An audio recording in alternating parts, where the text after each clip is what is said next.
Oh no, not in my case. I've had a very happy marriage. Very happy indeed. Ooh, I've always had a soft spot for you, Mr. Mannering. Don't keep me in suspense any longer. I love you and love you and love you and... Oh, it's a kernel for you, Mr. Mannering.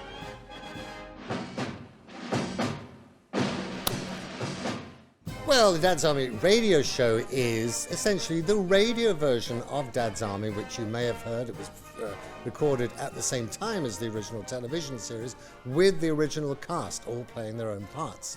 And so I had an idea a couple of years ago that it might be a nice idea to do that on stage and have two actors playing all the characters and doing all the voices. And that's why I asked Mr. Jack Lane to be on stage in the show with me. Yes, your first choice wasn't available, was he? Well, unfortunately, Such no. a pity, darling. Actually, my first choice was to do this on my own as a solo show. Then I thought it's going to be so lonesome up there, and I don't need all that money. I'll share it with somebody who needs it more. So magnanimous. And so, no, I asked Mr. Jack Lane. I was delighted. I saw him on stage playing Norman Wisdom, and I thought, right, that's the only actor I can think of who could do this job. No. And I'll leave you to your judgment, viewers, whether I was correct. Kept him happy, though, didn't it? More than you did, sitting at the end of his bed looking miserable. I told him jokes. Loved a joke, did Dad? Well, it's like this, Mr. Mannering. The blood donor people will be taking over the church hall for the next 2 days. His Reverence has agreed. Mr. Mannering is aware of that. Thank you, Mr. Yateman. That'll be a nice little scene, wouldn't it? You standing there, all pompous, and me yelling at the top of my voice, "Poor face has nicked my watch! Poor face has nicked my watch!" This is the first time we've adapted them for radio. Well, to be clear, there were 80 episodes of the television version that were done on, but there were the last couple of series and some television Christmas specials were not adapted, so we decided to go for those ones. So these are brand new radio adaptations of the original television broadcast, done with the authority and approval of the David Croft estate, who have been very supportive to us. Yes, we love them. Very sweet to us. When this is all over, can we go and live in a little cottage? Yes, with roses round the door. Yes, and a nice big fridge in the kitchen. What do you want a big fridge for? Oh, to keep all the big joints of meat in, of course. Well, after the war. Oh, yes, after the war. Not that we won't have a joint or two before then. Jones, where have you been? I saw a little throstle bird, sir, and I said, "What a pretty throstle. Isn't life wonderful?" And then I looked around and you'd all gone and left me, Mr. Mannering. Dad's Army is filled with lots of very distinctive and individualistic characters and actors. And the challenge for us, of course, is to convey or evoke them accurately all the way through. And that sometimes means having conversations with ourselves, doesn't it, Jack? It does indeed, yes. And it's just getting into the rhythm of it and having that fluidity of character changes and making it sound like you are having a complete conversation with 3 people, but you're on your own.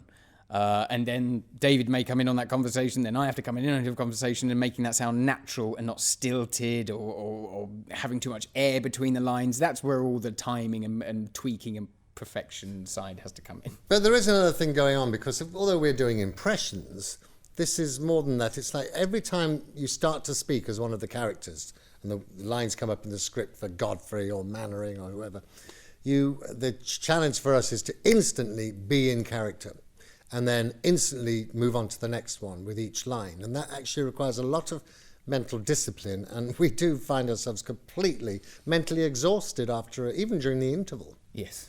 Actually, had to have a little nap. It's a little pit stop for us, because your brain is just fried. It's just a brain that's seized up. There's all these wonderful but very tricky voices to do. Yes. But we both, I think, in our different generations, grew up with Dad's Army, and they're also familiar to us as they are to you as viewers.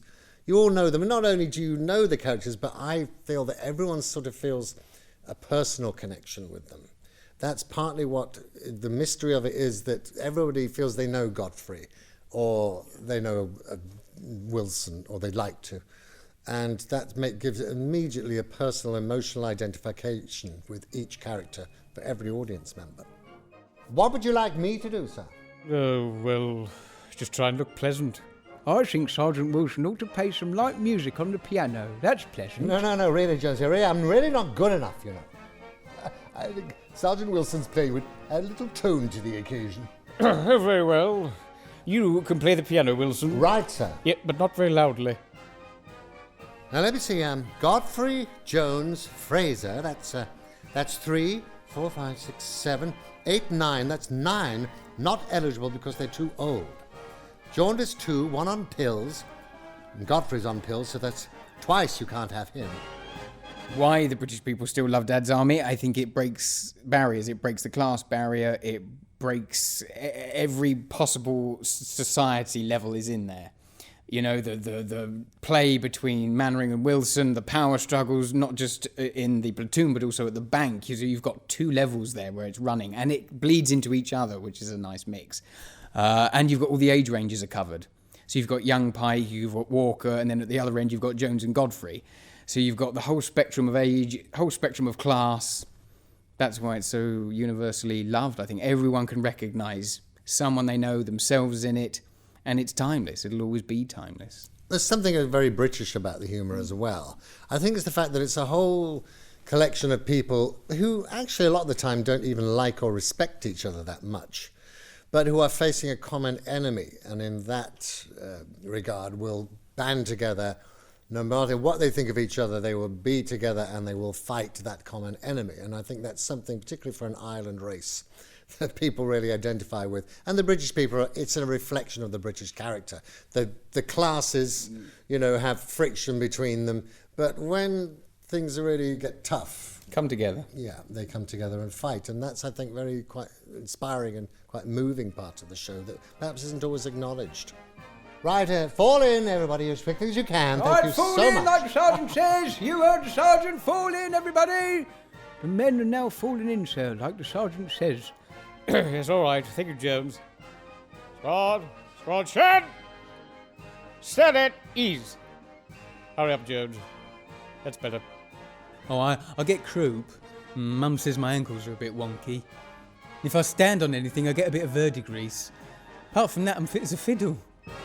Huge age range, actually. We were very surprised in a way because we were having children of 7 and 8 turning up and loving it as much as the adults, you know. So and that's what I'm saying. It works on such a broad range of age, and it's lovely to see families coming to see something like this. You know, it's not just for people who are 60 plus. It's very much open to the whole family, which is a lovely part for us to look into the audience and seeing little kids staring back at you laughing.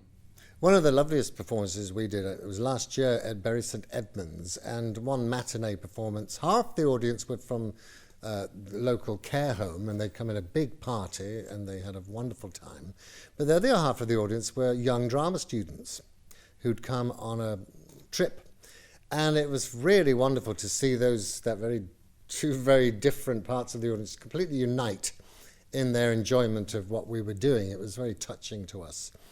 And I think, yes, there is a generation gap to some extent with Dad's Army. We talk to young people now. Generally, they'll say, oh, my dad watches it or my granddad watches it. But that's part of its power in that it's something people associate with family, with viewing together, like with other shows like Doctor Who, for instance, I think become a very important people's childhood memories. And they want to, when they revisit Dad's Army now, they revisit that time when they felt we were together as a family, Grandad was there, and we were all happy. Oh, hello, everybody. Is this the party, then? Would you care for a cucumber sandwich? Oh, yeah. Thank you. Yeah. They're very tasty, aren't they? Verger? Oh, yeah. Thank you very much. Oh, yes, they're lovely, Your Reverence. Have one. Oh, thank you. Thank you, Mr. Yateman. Absolutely delicious. There it is. There's only 2 left. Oh, well, pity to waste them.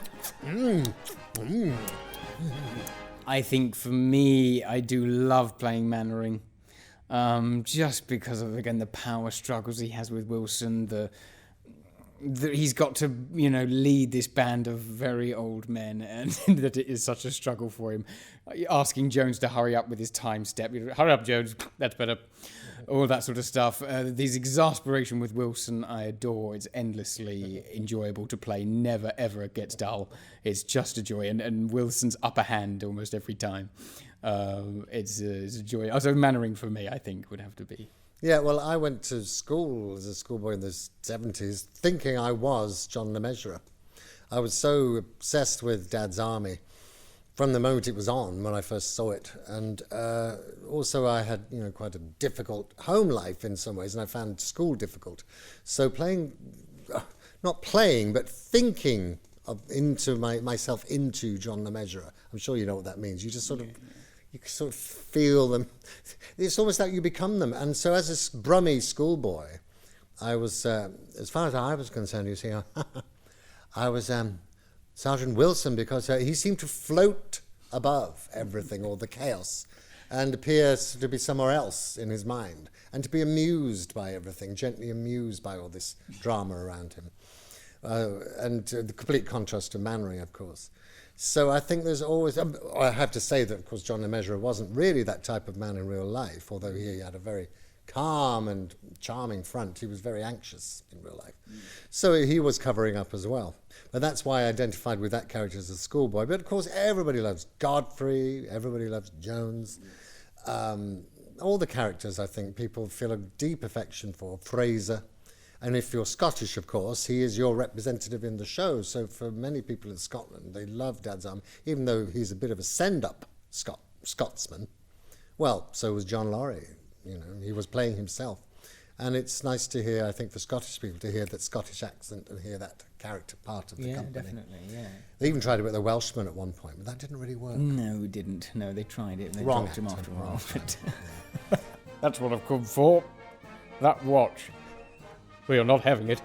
Now, I always knew perfectly well that Dad always wanted me to have that watch for looking after him. Looking after him. All you did was pour whiskey down his throat. Kept him happy, though, didn't it?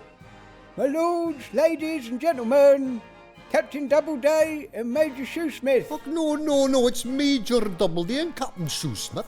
My lords, ladies and gentlemen, the other way round. Yes, it's the press has been incredible. We've been blown away by it, really. Because when we started in Edinburgh 2.5 years ago now, 2017. we didn't know if it was going to work. We didn't know what we would do. We were just hoping for the best and doing our very best at it. It was quite a stressful time. I thought it was going to be, it might have been the flop of all time, because the two guys with microphones standing there doing all the voices. Well, are we going to get away with this? But we were delighted and amazed, I think, as soon as we first came out and tried it out in front of an audience, that it went over very well. And I think all the reviews have been excellent. So here's a show that is wonderful to perform, such fun. We have a great time. We're great friends as well as being colleagues. And it's, best of all worlds. And we hope the audience feels the same thing. No confetti! Is it true affection she feels for me? Does she love me for myself? Or does she love me for my meat? Sorry, don't you think you are being just a little tiny bit harsh, sir? Well, he was bound to get his calling up papers sooner or later. But they couldn't possibly take him, not with his chest. If he goes without his scarf, he gets croup. And then I'm up all night. Yes, well, couldn't he possibly wear his scarf underneath his uniform? Can you see him doing that? He's like you. He won't be advised. Coming to a theatre near you very soon. Book early and save Britain.